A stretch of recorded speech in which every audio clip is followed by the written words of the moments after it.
Hello everybody, my name is Lore from the Halo Collective, and today I am going to make my very first video voiceover, and I just wanted to discuss why I personally think that Halo 5 is actually a good campaign, and this is going to be controversial, but it's actually my second favorite in the entire franchise. Now, before all of you fuckers go in with the Halo 5 is the worst game ever, 343 is a shitty developer, Lore is a faggot! Like, I can only confirm to you that the third statement there is true, because to me personally, Halo 5 did a lot of things right, and I know that, I'm sure you hear it from the other channels enough that Brian Reed fucked up Halo 5, and in a lot of ways I think that the writing team, not just him and the writing team, they did, but I think people don't give 343 credit enough for their attention to detail. Like, what's a good example?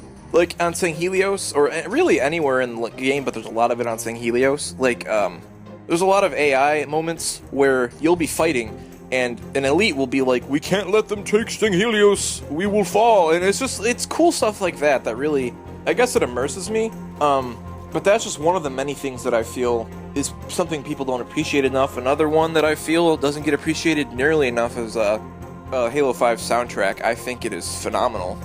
In fact, I think it's probably my second favorite after 2's.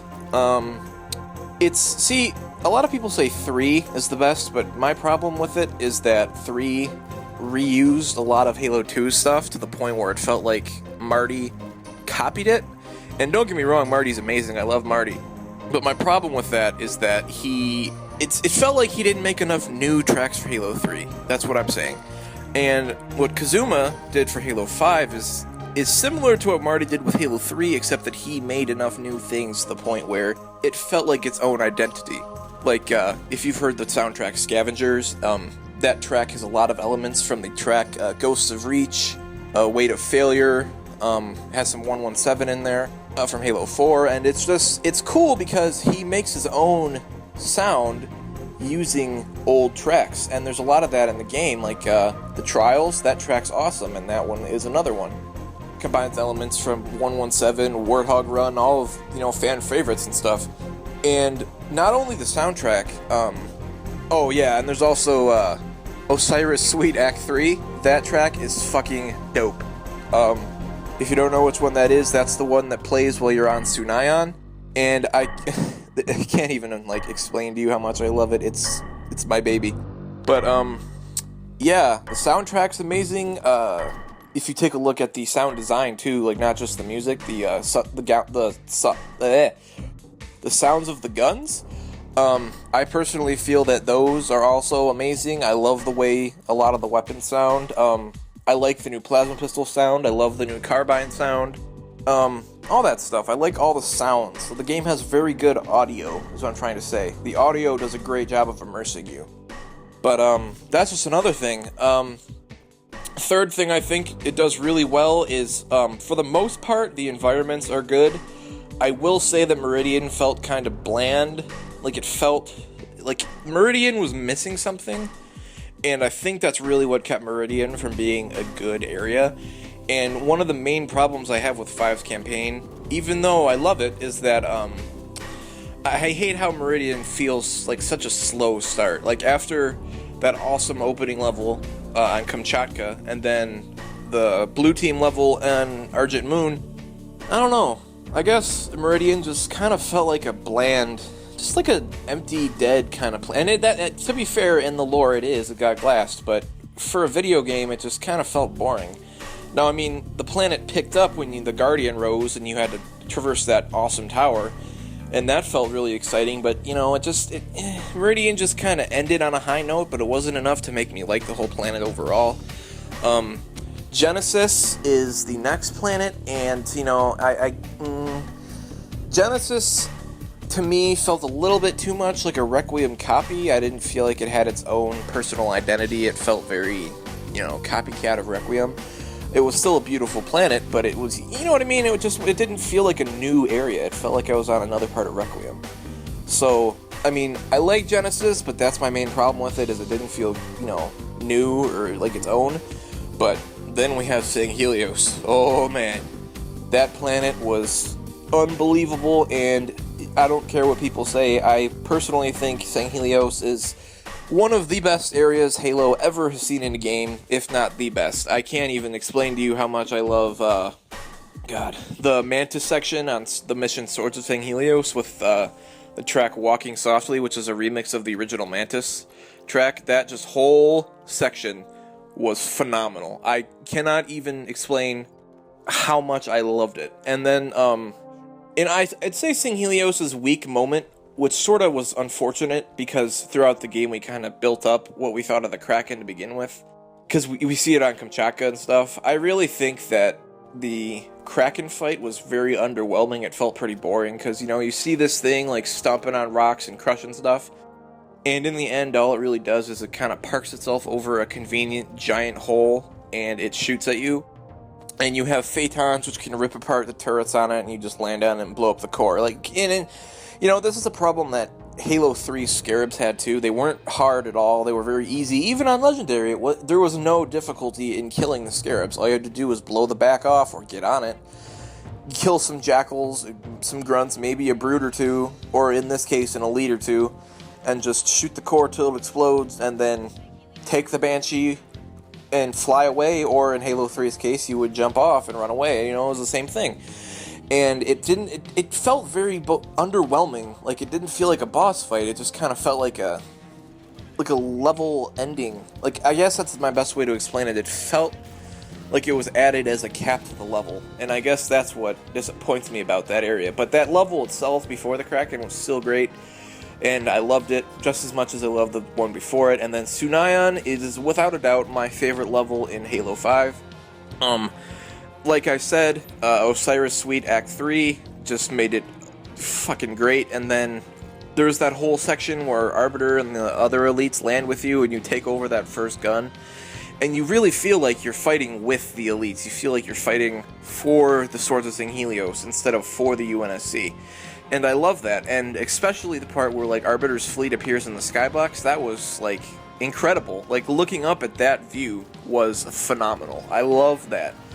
And that's what I meant, what I said 343 pays more attention to detail, is you feel like you're part of something bigger in Halo 5. Because, like, I'm going to use Halo 3 for an example. Quite often in Halo 3, you'd be a part of a big engagement, but then the game would kind of transition you down, and you'd be a small part of a bigger piece of the puzzle. Like, I think of the Ark, where there's the giant fight between the elites and the brutes in space. And, they could have made it where, the elites and the brutes engaged on the ground, and you were in this middle of this huge battle on the Ark's surface, but instead, you land with a squad of ODSTs, and, you silently move through the enemy to get to the cartographer, and it was kind of like, they were great levels, and they were designed awesome, but the problem I had with it was I felt like I was not engaged with the universe enough. And Halo 5 does something with St. Helios and a lot of parts of Genesis too, when, like, the Guardians are coming out and Phantoms are falling off of them, and the Covenant and the Prometheans are battling each other. You feel like you're part of something bigger. And that's one of the other things I think Halo 5 does great, really. Let's see what else. I already mentioned, I do think that a definite weak point was the narrative. I think another weak point of the game was the fact that while the level design was good, it was very repetitive. Like, there was a room, kill all the enemies, you move on to a bigger room. I could go into that more, but Taras from Late Night Gaming, he's one of our friends. If you watch him, I'm sure you've heard of that before, and I think he's right. It's, actually, I think a lot of what he says is right about Halo 5. And the final thing that really makes Halo 5 a great game to me is the AI quality of the enemies, because, like, I'm just gonna say it, people say Halo 3 is the best one. I think if CE wasn't so poorly designed level-wise, Halo 3 would probably be my least favorite, because, I don't know, just the AI were so easy, and the game was just so like, on Legendary, Halo 3 was the easiest one, easily. Out of all the games, the easiest one for me was 3, without a doubt. Like, it was just so, like, the brutes were so easy. Compared to the Halo 2 brutes, the Halo 3 ones really were just pushovers. Like, they they didn't stick true to what a brute was, because I think what Bungie tried to do is they tried to take Halo 2's brutes and make them into elites, kinda. Like, if you notice in Halo 3, they do a lot of things elites do, but they didn't program them in a way that, like, allowed them to be as effective as the elites did. Like, they added a lot of things the elites had, which was shielded armor, you know, all that kind of stuff, but they never made the brutes slink. And an example of that, where it is used right, is Halo Reach's elites, which were amazing, and I think Halo Reach's elites are probably the best AI that Halo ever saw to this day. But Halo 5, I think, after Halo 4 also having that problem, I think Halo 5 really did return to form with Halo's history of good AI. I really think that the Covenant in particular became a lot more challenging than they were prior. Like, definitely the Jackals are another race that I really think got improved. They can melee you now too, which is fucking scary. If you try and go up and punch one, he punches you in the face first. Even the grunts, like, I've noticed that they don't bunch up as much as they did in previous games, and like the elites, they fan out more, they flank, they're more accurate. The fucking hunters are terrifying as fuck. God, the hunters, Jesus Christ, please. I'd rather go to hell than fight more hunters, but, you know, just stuff like that. And then the Prometheans, like the soldiers, I love the soldiers. I think they're a great addition. And comparing Halo 4's Prometheans to Halo 5's, I really think Halo 5 did a good job of making the Prometheans feel like their own enemy. Like as their own class, because Halo 4, one of the things I personally thought was a problem was that the Knights and the Crawlers basically felt like grunts and elites. Like, the Knights were essentially the same as the elites, but a bigger target. They had shields, you'd shoot them till the shields went down, then you'd headshot them, okay, you killed him. The grunts were just like the Crawlers. The Crawlers would, you know, run around and shoot you, and you'd shoot them and you'd cap them in the face once, and they would explode, or they would die, like a grunt. And it felt like I was fighting a reskinned Covenant in Halo 4, with the exception of the Watcher, obviously, but Halo 5 does a good job of making the Knights and Soldiers and the Crawlers feel very different from what I guess you could say would be their Covenant counterparts. Like, I would say the counterpart to the Soldier would be the Jackal, and they play two very different ways. And I think that's good when you have two enemy classes. You don't want them to be too similar. So, you know, I think Halo 5 did a great job of making Halo's AI feel more diverse, and they also made them more challenging. So, you know, I guess all those things come together to formulate my opinion that I think Halo 5 is a great campaign. In short, if I were to describe my reasoning, it would be that while the story felt disappointing, I feel like everything else made up for it. Like, from the gameplay mechanics, to the soundtrack, to the sound design, to the AI, the environments for the most part, you know, minus most of Meridian and maybe one section of Genesis. I really think it did a good job of making me feel like I was a piece in the grand scheme of Halo's universe puzzle. I felt like instead of Bungie's power fantasy thing with Master Chief, I felt like Halo 5 put me in a universe and it let me be a part of it instead of making me be the center of it, because that's one thing I don't like in games, is when you're in a universe that's so expansive and you always have to be the center of it. I like it when the attention isn't always on you and you're in a part. So I guess, you know, that's why I think Halo 5 is good. If you disagree with me, that's fine. I would ask that you respect my opinion like I would respect yours.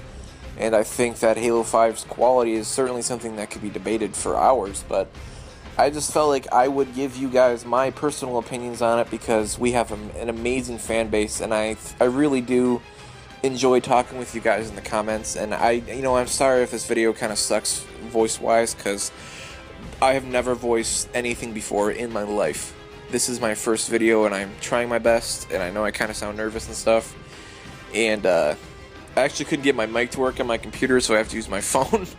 But I just wanted to give you guys my thoughts, and if you guys want to hear more from me in the future, let me know. And if you don't, that's okay too. I'll just go in the back and kill myself. So that's all for me. That's why I think Halo 5's campaign is great. So yeah, make sure that you subscribe to the Halo Collective for news, media, and entertainment on anything and everything Halo.